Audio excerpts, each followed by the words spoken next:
Hello students, I am Kamlesh and in this video we will be discussing Alexander Pope. तो इस video में हम Alexander Pope को discuss करेंगे. A very great author of his age, a very great critic. ठीक है, तो इनका लाइफ स्पैन था 1688 से लेके 1744 तक, 1688 से लेके 1744 तक.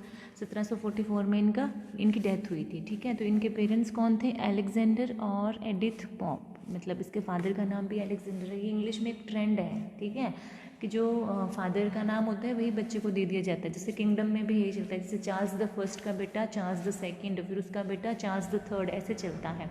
या फिर सीनियर जूनियर बोल दिया जाता है. जैसे कि अभी अलेक्जेंडर जो फादर है उसको अलेक्जेंडर द सीनियर हो जाएगा और जो बेटा है वो अलेक्जेंडर द जूनियर हो जाएगा. तो ये एक ट्रेंड है इंग्लिश बैप्टिज्म में. ठीक है, सो अब यहाँ पे क्या कह रहे हैं? The Elder pop. Elder means जो फादर है वो क्या करता था? एक लिनन ड्रेपर था. Linen Draper means linen merchant था. आप यूँ कहिए कि कपड़े का व्यापारी था.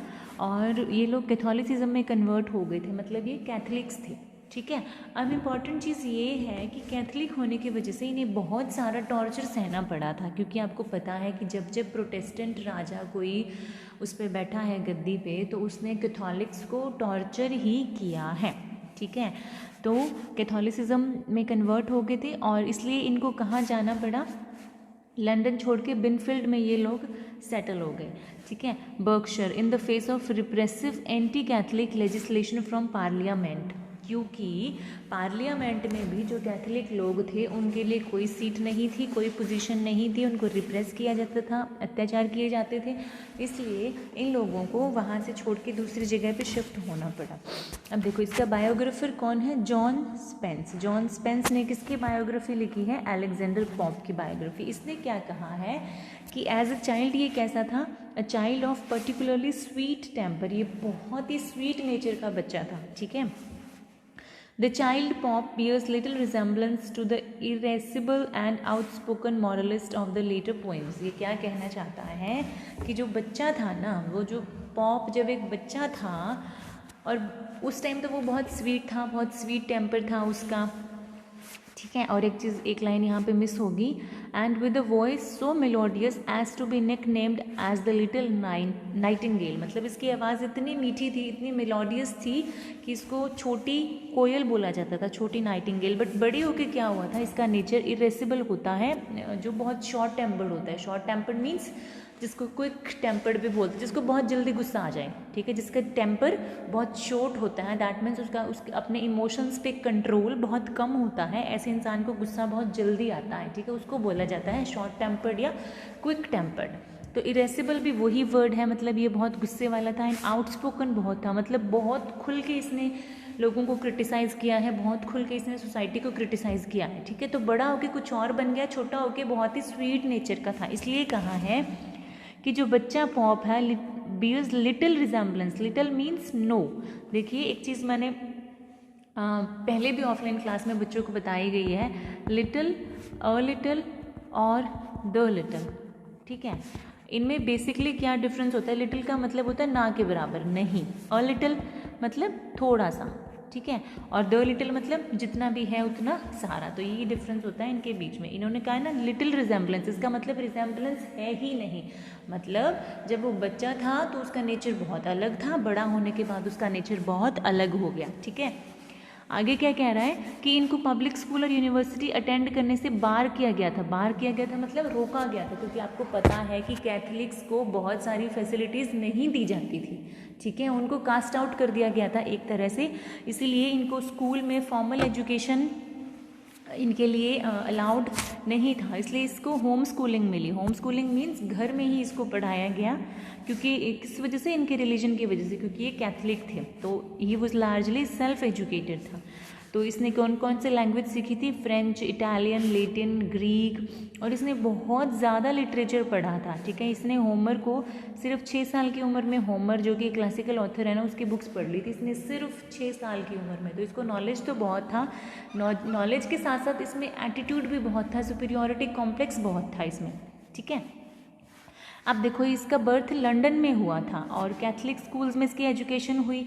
जो पर्टिकुलरली कैथोलिसिज्म से जुड़े हुए थे, उसके बाद स्कूलिंग इनको अलाउड नहीं थी, ठीक है, क्योंकि एंटी कैथोलिक सेंटीमेंट की वजह से, क्योंकि लोग जो हैं वो कैथलिक्स के खिलाफ थे, सरकार कैथलिक्स के खिलाफ थी, इसलिए उनको दूसरी जगह पे शिफ्ट होना पड़ा, ठीक है।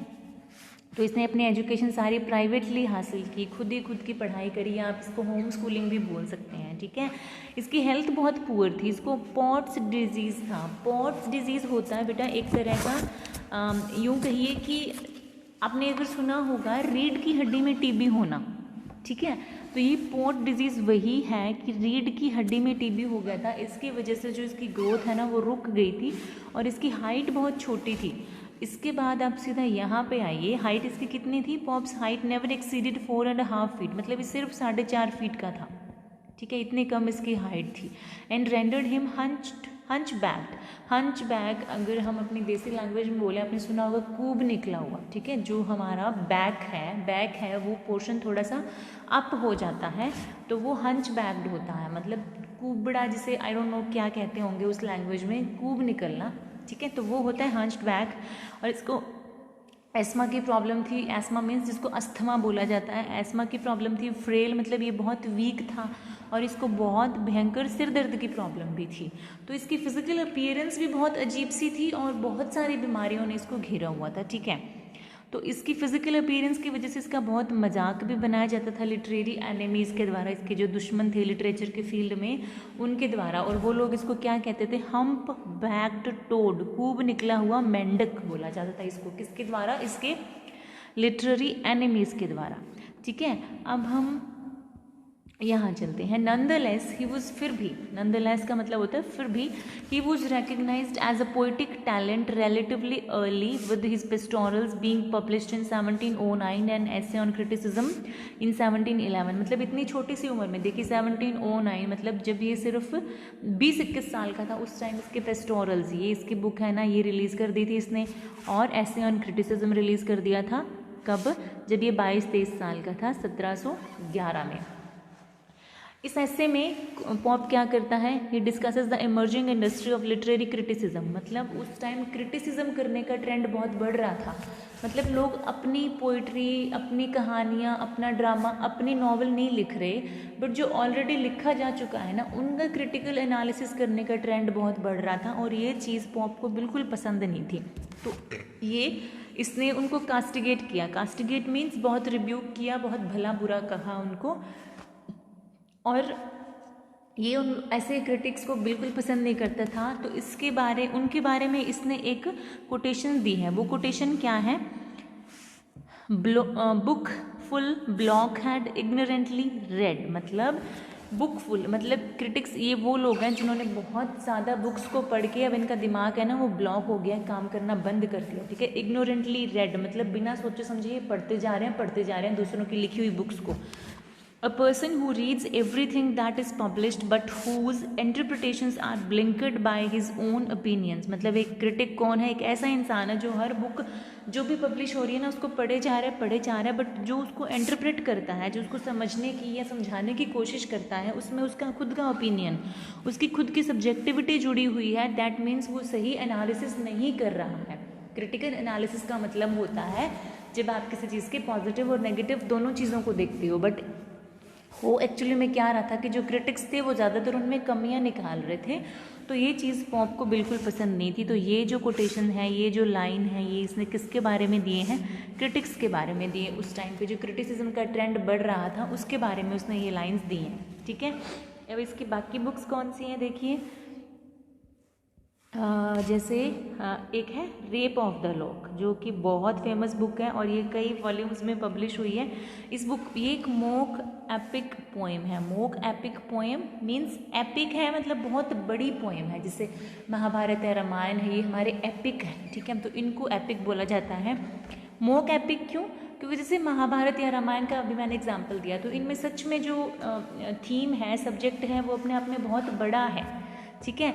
युद्ध हुआ तो उस युद्ध का लॉजिकल रीज़न है कि क्यों हुआ, लेकिन मॉक होता है जब हम किसी चीज़ का मजाक बनाते हैं, जैसे किसी छोटी सी बात पे लड़ाई हो जाना, जैसे इसमें ना दो फैमिलीज़ के बीच में सिर्फ इसलिए लड़ाई हो गई थी क्योंकि एक फैमिली के लड़की ने दूसरी फैमिली की लड़की की लॉक को काट दिया था। लॉक ऑफ हेयर होता है, जैसे आगे सपोज़ हम अपने बाल जब टाई करते हैं तो उनमें से कुछ बाल आगे निकल जाते हैं जिनको हम लट या लटी जो भी बोल देते हैं ना, तो that is the lock of the hair. तो वो लॉक काट दी थी और इस बात पे बहुत बड़े लेवल का युद्ध हुआ, खून खराबा हुआ। तो इसको कहा जाता है, जब आप छोटे से ट्रिवियल से सब्जेक्ट पे इतना बड़ा एपिक लिख देते हो तो उसको कहा जाता है मोग एपिक। तो ये वैसी ही इसकी बुक थी, रेप ऑफ द लॉक। इसमें किसकी स्टोरी बताई गई थी? अ वुमन है who has a lock of hair stolen by a suitor. Suitor होता है जो उससे शादी करना चाहता था। ऐसे ऐसे लड़के को सूटर बोला जाता है जो उस लड़की को पसंद करता है, शादी करना चाहता है और उनका मैच बनता भी है, ठीक है, तब उसको सूटर बोला जाता था। फिर इसकी और कौन सी बुक है?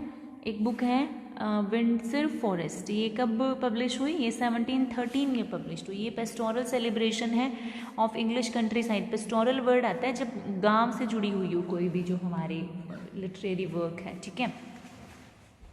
इंग्लिश कंट्री साइड गांव को ही बोलते हैं। In praise of Queen Anne. Queen Anne की प्रेज में इसने ये जो बुक है वो लिखी थी, जिसमें पॉप का स्पीकर, मतलब जो इसने कैरेक्टर क्रिएट किया था ना, उसमें वो अगस्ता को कैसे एड्रेस करता है?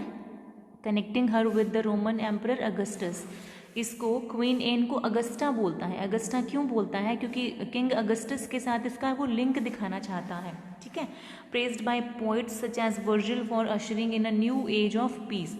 मतलब जो क्वीन ये जो अगस्टस है इसकी प्रेज किसने की थी?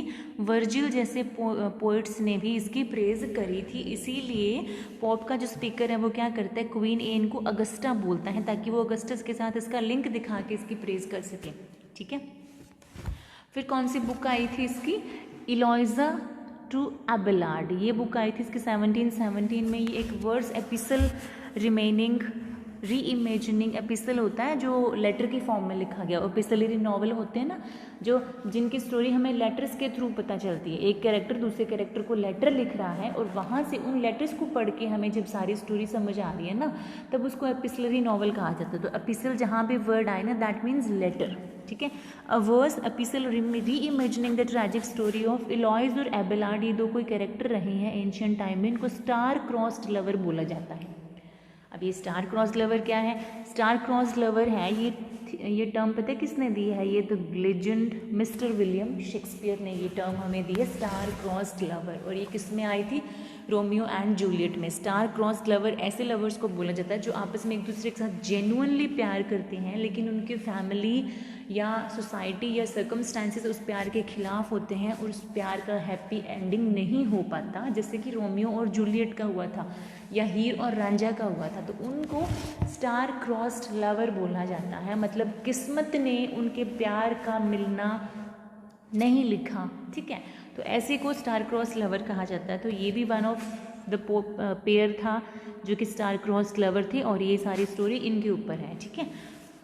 फ्रेंच माइथोलॉजी से लिए गए हैं ये दोनों कैरेक्टर जो है एलॉइज एंड एबेलार्ड, ठीक है। अब इसके बाद इसने क्या लिखा था? शेक्सपियर ने जितने भी बुक्स लिखी ना, शेक्सपियर के जितने भी वर्क्स थे, इसने क्या किया था? उनको एडिट किया था कि अपनी तरफ से इसने इसको देखो। अब सुपीरियरिटी कॉम्प्लेक्स कितना ज़्यादा है कि जो एक लेजेंडरी ऑथर है जिसने इतनी बुक्स लिखी, इतने प्लेस लिखे, इतने सोनेट्स लिखे, उसकी बुक्स में ये कमियां निकाल रहा है और उसको रीराइट कर रहा है कि देखो इसकी ये मिस्टेक है और इसमें मैं इनको ठीक कर रहा हूँ। तो इसने एक 6 वॉल्यूम और ये भी बुक 6 वॉल्यूम्स में इसने पब्लिश करी थी, जिसमें इसने शेक्सपियर के सारे वर्क्स को एडिट किया था, ठीक है। इसके अलावा और Pope was also skilful classicist. Classicist means इसको क्लासिक्स का बहुत नॉलेज था, क्लासिकल लिटरेचर का, लैंग्वेज का, क्योंकि हमने अभी अभी देखा कि सिर्फ 6 साल की उम्र में तो इसने होमर को पढ़ लिया था, ठीक है। तो ऑब्वियसली होमर, वर्जिल, ये क्या थे? सारे क्लासिकल पोइट थे। तो क्लासिज्म का नॉलेज तो इसको होना ही था, इसलिए इसको ग्रीक का, रोमन का, लैटिन का सब का नॉलेज था। तो इसकी खुद की कॉम्पोजिशन पर उनका असर आना ही आना था। इसके अलावा उसने क्या किया कि जो भी जितने भी क्लासिकल ऑथर्स थे ना, फेमस थे 2-3, उनकी इसने ट्रांसलेशन करी थी। होमर ने एक बुक लिखी थी। देखो होमर क्या है? एक क्लासिकल ऑथर है। होमर की एक बुक थी द इलियाड। इसने क्या किया था? इसको ट्रांसलेट किया था। ऑब्वियसली ये ग्रीक या रोमन या लैटिन में लिखी गई होगी, क्योंकि वो उस टाइम पे वही लैंग्वेज चलती थी। होमर और वर्जिल को उसी लैंग्वेज का नॉलेज था, इसीलिए अलेक्जेंडर ने उसको ट्रांसलेट किया था। कब से लेके 1715 से लेके 20 तक। ओडिसी को भी इसने ट्रांसलेट किया था 1725 से लेकर 1726 तक। और हॉरेस भी एक क्या था, एंशियंट पोइट था। इसकी बुक्स को भी, इसके ऑड्स को भी इसने ट्रांसलेट किया था 1737 और 38 में। जो ये होमरिक ट्रांसलेशन थे ना, ये इतने इसके फेमस हुए, इतना ज़्यादा इसको पैसा मिला इस बुक का ट्रांसलेट करके, ऑड्स का, कि ट्विकनहैम में इसने अपना विला बना लिया, खुद का एक बहुत बड़ा घर बना लिया। और ये बहुत बड़ी बात थी उस टाइम में, इतना पैसा किसी के पास होना। Which he beautified with gardens and a famous grotto, जिसमें उसने गार्डन भी लगाया। और ग्रोटो होती है छोटी सी केव, जैसे एक नकली सी, सिर्फ ऐसे ही फन के लिए गार्डन में एक केव इसने तैयार करवा ली थी, जो आज भी विजिटर्स के द्वारा देखी जा सकती है। मतलब अलेक्जेंडर के विला में वो मौजूद है। ठीक है, अब हम जो बात कर रहे थे पोप के पेस्टोरल्स की, जो इसने कब लिखे थे पेस्टोरल्स, इसने ये रहा 1709 में लिखे थे, 1709 में। Were published in Jacob Tonson's poetic miscellanies of 1700। वो इस जैकब टॉनसन को ही था, ये उसका पीरियोडिकल था पोइटिकल मिसलेनीज, उसमें 1710 में ये पब्लिश हुई थी। और brought him Swift recognition. Swift होता है बहुत फास्ट, स्विफ्ट किसको बोलते हैं, फास्ट, बहुत जल्दी, मतलब इसको पहचान मिली थी इस बुक के द्वारा। फिर एसे on criticism published anonymously the year after. एक साल के बाद एनोनिमसली मीन्स बिना अपना नाम दिए इसने वो बुक पब्लिश करी थी। और उसमें इसने हीरोइक कपलेट को इस्टेब्लिश किया था। ठीक है, और ये फिर इसकी बहुत बड़ी पहचान बन गई थी कि हाँ, हीरोइक कपलेट का सबसे अच्छा इस्तेमाल कौन करता है, अलेक्जेंडर पॉप करता है। ठीक, और इसी वजह से क्या हुआ, जोनाथन स्विफ्ट और जॉन गे ये इससे बहुत इम्प्रेस हुए और इसके दोस्त बन गए। ठीक है, फिर इन लोगों ने क्या किया, सारी ज़िंदगी ये लोग दोस्त रहे और कोलैबोरेट किया, मतलब कलेक्टिवली इन्होंने बहुत सी बुक्स लिखी। इन्होंने क्या किया, एक ना स्क्रिबलेरियस क्लब बना लिया। इस क्लब ये था कि ये सारे मिलके ना इन्होंने एक कैरेक्टर क्रिएट किया। कौन सा, मार्टिनस स्क्रिबलेरियस। ठीक है, इस कैरेक्टर के थ्रू इन्होंने किस चीज़ पे सटायर किया, लोगों की इग्नोरेंस पे और पुअर टेस्ट पे, क्योंकि इन लोगों को लगता था कि इनका टेस्ट, इनका नॉलेज सबसे अच्छा है। तो जिनका भी नॉलेज इनको लगता था कि ना कि ख़राब है, या जिनका टेस्ट, जिनकी पसंद बहुत नीची है या लो क्वालिटी के हैं, या जो लोग इग्नोरेंट हैं, अज्ञान हैं, उनके ऊपर इन्होंने बहुत सटायर कसा। किस क्लब के थ्रू, स्क्रिबलेरियस क्लब इन्होंने बनाया, एक अपना ग्रुप बनाया जिसमें मार्टिनस स्क्रिबलेरियस एक कैरेक्टर इन्होंने क्रिएट किया, फिक्शनल कैरेक्टर था, इमेजिन किया था इन्होंने। और इस कैरेक्टर के थ्रू मतलब बहुत सारी बुक्स इन्होंने क्रिएट की जिनमें ये कैरेक्टर होता था, और इसके थ्रू उन्होंने बहुत ज़्यादा सटायर किया इग्नोरेंस पे और पुअर टेस्ट पे। और इसी तरह की एक बुक्स इसने आगे जाके डंसिएट लिखी, ये इसका आगे डिस्क्रिप्शन आएगा कि ये किस पे सटायर था एक। ठीक है, फिर हम चलते हैं, ये देखिए अब इसके रेप ऑफ द लॉक की बात आ गई फिर से कि ये इसकी बेस्ट नोन वर्क है, आज तक का सबसे फेमस वर्क है, और इसकी वजह से इसे बहुत ज़्यादा फेम मिला है। इसका सब्जेक्ट क्या था, the true account of a squabble between two prominent Catholic family. Squabble मतलब बहुत छोटी सी झड़प, मतलब एक फाइट किस तरह की, दो फैमिलीज़ के बीच में fight over the theft of a lock of hair, मतलब लॉक ऑफ हेयर काट के चुरा लिया उसने। इतनी सी छोटी सी बात पे उनके बीच में युद्ध होता है बहुत बड़े लेवल का। ठीक है, इसीलिए इसको मोक हीरोइक, मतलब इसमें मोक किया गया है। मोक होता है मजाक उड़ाना। ठीक है, तो नेक्स्ट पॉइंट आता है सटायर और द डंसिएट। अभी जैसे ये डंसिएट है ना, इसकी अब देखो यहाँ पे इसका डिस्क्रिप्शन आएगा कि कैसे और किस हिसाब से ये किस पे लिखा गया। So in 1728 Pope publish the first version of one of his most celebrated works the satirical Dunciad. ये 1728 में पब्लिश हुआ। किसको डेडिकेटेड था, जोनाथन स्विफ्ट को, क्योंकि हमने देखा कि जोनाथन स्विफ्ट इसका बहुत अच्छा फ्रेंड था। और एक ना इसमें बहुत कमी थी, किसमें, अलेक्जेंडर पॉप में, कि ये किसी का दोस्त बन के नहीं रह सका। जिसे दोस्त बनाया फिर बाद में कोई ऐसी बुक लिख दी कि उसी दोस्त का मजाक बना दिया। इस तरह से ये लोगों का क्रिटिसिज्म बहुत ज़्यादा करता था, इसी वजह से इसका खुद का क्रिटिसिज्म बहुत ज़्यादा हुआ है। ठीक है, जोनाथन स्विफ्ट को डेडिकेटेड थी पोएम। और इस पोएम का पता है एम क्या था, aimed at the Shakespearean critic Louis Theobald who had offended Pope by criticizing his edition of Shakespeare। देखिए थोड़ा सा रिलैक्स होकर ध्यान से सुनिए। हमने अभी अभी ऊपर किया था कि अलेक्जेंडर पॉप ने शेक्सपियर के वर्क्स को एडिट किया था, ठीक है। तो एक ऑथर था, कौन, let me change the colour, एक ऑथर था लुइस थ्यूबॉल्ड। इसने क्या किया, ये जो बुक थी ना इसकी, शेक्सपियर के वर्क्स, इस बुक का क्रिटिसिज्म किया इसने कहा कि शेक्सपियर तो अपने आप में ग्रेट है, मतलब तू उसकी लिखी हुई बुक को एडिट कर रहा है, उसमें तू कमियां निकाल रहा है, इसका मतलब कमी तुझ में खुद में है। ये बातें किसने कही, लुइस थ्यूबॉल्ड ने कही। अब इसको गुस्सा इतना आता था, क्योंकि हमने पहले ही किया कि ये शॉर्ट टेम्पर था, क्विक टेम्पर था, ये उस बात को बर्दाश्त नहीं कर सका और इसने पूरी की पूरी एक बुक लिख दी, द डनशिएड। इस बुक का मकसद क्या था, लुइस थ्यूबॉल्ड का मजाक बनाना, इस पे सटायर कसना, इस पे व्यंग्य कसना, ठीक है, समझ में आई बात। अब पॉप कैसे इसका मजाक बनाता है, देखियो, Pope makes Theobald king of the Dunces, मतलब एक ऐसा लैंड है, डलनेस कोई दुनिया है, ठीक है, डलनेस नाम से समझ रहे हो कि ये नेगेटिव नाम है, डलनेस कोई दुनिया है और वहाँ का किंग कौन है, लुइस थ्यूबॉल्ड। इस तरह से उसने इसका मजाक बनाया कि ये पागलों की दुनिया है, बेकार लोगों की दुनिया है और उसका राजा है लुइस थ्यूबॉल्ड, ठीक है। अब first edition of Dunciad was anonymous, मतलब बिना अपने नाम के इसने ये छापी थी कि लोगों को पता भी ना चले कि ये मेरी लिखी हुई बुक है। And the targets of its satire were designated only by their initials, but later editions gave more detail. But बाद में जो इसके और एडिशन आए ना, जैसे वॉल्यूम फर्स्ट है, फिर वॉल्यूम सेकंड आया, फिर वॉल्यूम थर्ड आया, तब जाके पॉप ने ये चीज़ एडमिट कर ली, स्वीकार कर ली कि उसी ने ये बुक्स सारी लिखी हैं, हैविंग ऑथर्ड द वर्क, इसी ने इस बुक को ऑथर किया है, मतलब इस बुक का ऑथर ये खुद है। He substantially revised the poem in 1743. फिर 1743 में इसने इस पोएम को रिवाइज किया, मतलब इसमें कुछ चेंजेस किए, giving it a new hero and king of Dunces, the actor and writer Pope's enemy Colley Cibber, ठीक है। पहले किसको टारगेट बनाया, पहले लुइस थ्यूबॉल्ड को अपना टारगेट बनाया इसको, बाद में जब इसको इसने रिवाइज किया 1743 में, तब किसको टारगेट बनाया, कॉलीक्यूपर को भी ये नापसंद करता था, इसलिए दोबारा जो 1743 वाली जो डनशिएड थी ना, रिवाइज्ड वर्जन जो था, उसमें टारगेट कौन था, कॉलीक्यूपर, मतलब कॉलीक्यूपर को फिर इसमें बहुत बुरा भला कहा, बहुत इसका मजाक इसने बनाया। अब नेक्स्ट पॉइंट आता है कि इसने हीरोइक कपलेट को बहुत ज़्यादा पॉपुलराइज किया, ठीक है।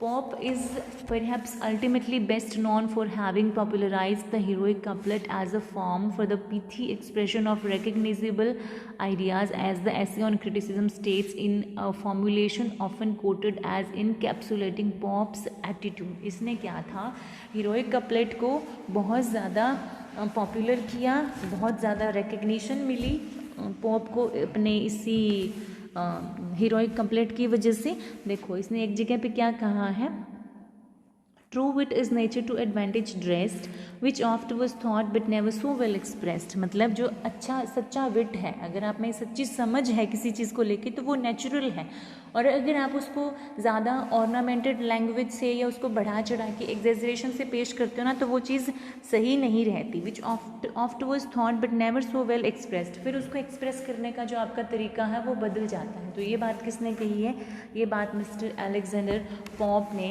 कही है। So I think this is it for this video. हम इस टॉपिक को कंप्लीट करेंगे हमारी नेक्स्ट वीडियो में। सो तब तक के लिए keep learning, keep growing and keep loving literature.